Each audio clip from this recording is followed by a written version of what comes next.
বলা হয় বিপদ কখনো একা আসে না, যখন আসে দলবল নিয়ে আসে। আসলেই কি বিপদ দল বেঁধে আসে?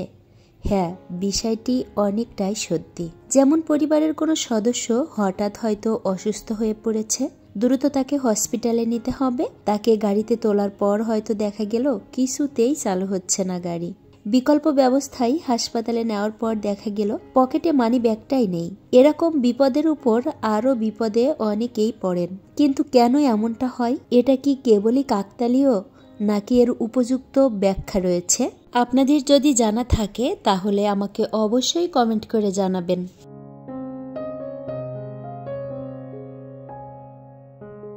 আসসালামু আলাইকুম, আমি নাসরিন আছি আপনাদের সাথে। বাংলাদেশি ব্লগার নাসরিন চ্যানেলে আপনাদের সবাইকে আরও একবার স্বাগত জানাই। কাছে এবং দূরে যে যেখান থেকে আমার এই ভিডিওটি দেখছেন, আশা করছি আল্লাহর অশেষ রহমতে আপনারা সবাই ভালো আছেন। আলহামদুলিল্লাহ, আমরাও ভালো আছি।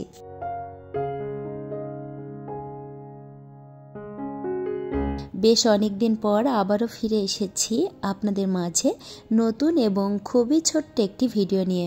জানি না আমার প্রিয় আপুরা আমাকে ভুলে গিয়েছেন কিনা, তবে আমি কিন্তু আপনাদেরকে একদমই ভুলতে পারি নাই, অনেক বেশি মিস করেছি। সকালের নাস্তাটা রেডি করে নিয়েছি। এখানে আমি নাস্তার জন্য নিয়েছিলাম দই চিড়া, আপেল, আঙ্গুর। এখানে চাইলে আরও কয়েক রকমের ফ্রুটস দেওয়া যায়, তবে বাসায় এই দুইটাই অ্যাভেলেবেল ছিল। এরপর আমি বিটরুটের জুস বানিয়ে নিয়েছিলাম আর একটা সেদ্ধ ডিম নিয়েছিলাম। তো এগুলা দিয়েই আমি সকালের নাস্তাটা কমপ্লিট করেছি। এরপরে আমি ডাইনিং টেবিলটাকে সুন্দর করে ক্লিন করে নিয়েছি।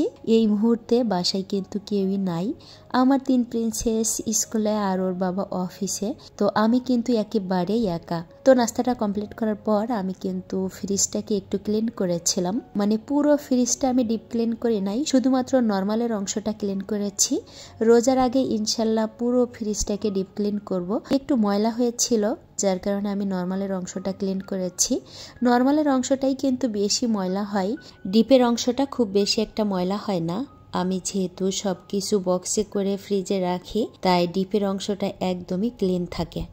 নর্মালেও বক্সে করে রাখি, তবে নর্মাল থেকে কিন্তু বারবার খাবার বের করা লাগে, যার কারণে এইটা একটু বেশি ময়লা হয়। তাছাড়া অনেক সময় বাচ্চারাও খাবার রাখে এবং বের করে, যার কারণে আরও বেশি ময়লা হয়। আরেকটা কথা, আমার কিন্তু অনেক বেশি ঠান্ডা লেগেছিল, শ্বাসকষ্ট ছিল। তো এখন আলহামদুলিল্লাহ আগের থেকে একটু ভালো, তবে কণ্ঠটা এখনো ঠিক হয় নাই, যার কারণে কথাগুলো একটু নাকা নাকা এবং ভাঙ্গা কণ্ঠে। তো আপনারা সবাই প্লিজ একটু ক্ষমা সুন্দর দৃষ্টিতে দেখবেন। এরপর চলে আসলাম দুপুরে রান্নার আয়োজনে। এটা ছিল 6ই ফেব্রুয়ারির ভিডিও, আর আমাদের ম্যারেজ অ্যানিভার্সারি ছিল এদিন। তো মনটাও ভালো ছিল না, শরীরটাও ভালো ছিল না, তাই তেমন কোনো আয়োজন এখানে করা হয় নাই। তো আমি এখানে খাসির মাংস রান্না করব আর ব্রোকলি গাজর দিয়ে একটা সবজি রান্না করব। চেয়েছিলাম একটু চালের আটা রুটি বানাতে, কারণ চালের আটা রুটি মাংস দিয়ে খেতে মাইমুনার বাবা অনেক পছন্দ করে। তবে ওই যে কোনো কিছু যদি মন দিয়ে না করা হয়, সেটা কিন্তু কখনোই পারফেক্ট হয় না। আমি যখন আটাটা খামির করছিলাম তখন কোনোভাবেই শক্ত করতে পারছিলাম না। পরে গিয়ে আমি ওটা দিয়ে চিতই পিঠা বানিয়ে ফেলেছিলাম, আপনারা একটু পরেই দেখতে পারবেন। আসলে এরকম অভিজ্ঞতার মধ্যে এর আগে আমি কখনোই যাই নাই, যার কারণে আমি বুঝতে পারছিলাম না যে কি করব। পরে চিন্তা করলাম যে এতগুলো আটা ফেলে দিব, তো দেখি চিতই হয় কিনা। তো আলহামদুলিল্লাহ চিতইটা আবার বেশ ভালোই হয়েছিল। আমার একটা কমিউনিটি পোস্টের মাধ্যমে আমার প্রিয় অনেক আপুরাই জানতে পেরেছেন যে আমার ফোনটা হারিয়ে গিয়েছে। তো ফোন হারানোর 3-4 দিন পরে আমি কিন্তু আবারও নতুন ফোন কিনেছি আলহামদুলিল্লাহ। আর আমার নতুন ফোনের প্রথম ভিডিও এটা। আর এই ফোনটা আমার ম্যারেজ অ্যানিভার্সারির গিফট ছিল। ফোনটা হারিয়ে আমি অনেক বেশি ভেঙে পড়েছিলাম, ভেবেছিলাম ইউটিউব আমার আর করা হবে না। মাইমুনার বাবা আমাকে অনেক বুঝিয়েছে। এরপর নীলুপা শিমুল আইডি থেকে শিমুল আপু কিন্তু কয়েকদিন ফোন করে করে আমাকে বুঝিয়েছে। আমার কলিজার লিপি আপু আমাকে হোয়াটসঅ্যাপে মেসেজ করছে। এরপর আমার অনেক প্রিয় আপুরাই আমার জন্য দোয়া করেছেন। তো আমি আপনাদের সকলের কাছে আন্তরিকভাবে কৃতজ্ঞতা প্রকাশ করছি। আপনাদের ভালোবাসায় আমি মুগ্ধ, আমি আপনাদের কাছে চিরঋণী হয়ে থাকব। আমার ফোনে কিন্তু অলরেডি একটা ভিডিও তৈরি করা ছিল, আমি যেহেতু প্রত্যেক বৃহস্পতিবারে একটা করে ভিডিও দেই, তো 2-3 দিন আগেই আমি ভিডিওটা রেডি করে রাখি, যাতে করে কোনো কারণে আমার ভিডিও দেওয়া মিস না হয় বা আমি ভিডিওটা টাইম মতো দিতে পারি। যে ভিডিওটা আমি রেডি করে রেখেছিলাম সেটা ছিল আমার ফাতেমার জন্মদিনের ভিডিও, এবং আরও একটা ভিডিও আমার করা ছিল, সেটা ছিল আমার মাইমুনার জন্মদিনের ভিডিও। 21শে জানুয়ারি আমার ফাতেমার জন্মদিন ছিল এবং 24শে জানুয়ারি আমার মাইমুনার জন্মদিন ছিল। আমরা যারা ভিডিও তৈরি করি একমাত্র কেবল তারাই জানি একটা ভিডিও তৈরি করতে কতটা কষ্ট করতে হয়।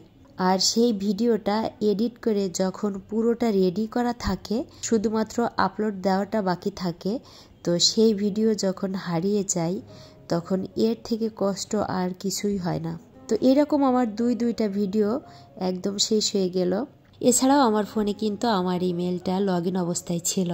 তো আমি ভাবছিলাম এইবার বুঝি আমার চ্যানেলটাকে আমি হারিয়ে ফেললাম, কিন্তু মাইমুনার বাবার ফোনেও আমার মেইলটা লগ ইন করা ছিল, তাই মাইমুনার বাবা সঙ্গে সঙ্গে পাসওয়ার্ডটা চেঞ্জ করে দিতে পেরেছিল, যার কারণে আলহামদুলিল্লাহ আমার চ্যানেলের কোনো ক্ষতি হয়নি। আমার ফোনটা কিভাবে হারিয়েছিল সেটা আমার প্রিয় অনেক আপুরাই জানতে চেয়েছিলেন, তাই বলছি। আমার ফোনটা যেদিন হারিয়েছিল সেদিন আমরা একটু ঘুরতে গিয়েছিলাম। মাইমুনার বাবার অফিসের একটা ট্যুর ছিল। মাইমুনার বাবার কয়েকজন কলিগ সহ 3টা ফ্যামিলি, আমরা মোট 15 জন গিয়েছিলাম। ঘোরার জন্য আমরা গিয়েছিলাম যশোর জেলার কেশবপুর উপজেলার সাগরদাড়ি ইউনিয়ন মাইকেল মধুসূদন দত্তবাড়ি। প্রত্যেক বছর কবির জন্মদিন উপলক্ষে মধু মেলার আয়োজন করা হয়, আর আমরা ওই মেলা দেখার জন্যই গিয়েছিলাম। আমরা সকালেই গিয়েছিলাম, সারাদিন ওখানে ছিলাম, আর আমার ফোনটাও আমার সঙ্গে সারাদিনই ছিল। আমরা কোথায় কি করেছিলাম সবকিছুই কিন্তু ভিডিও করেছিলাম। আসার আগ মুহূর্তে বাচ্চাদেরকে নিয়ে একটু সার্কাস খেলা দেখার জন্য টিকিট কেটেছিলাম।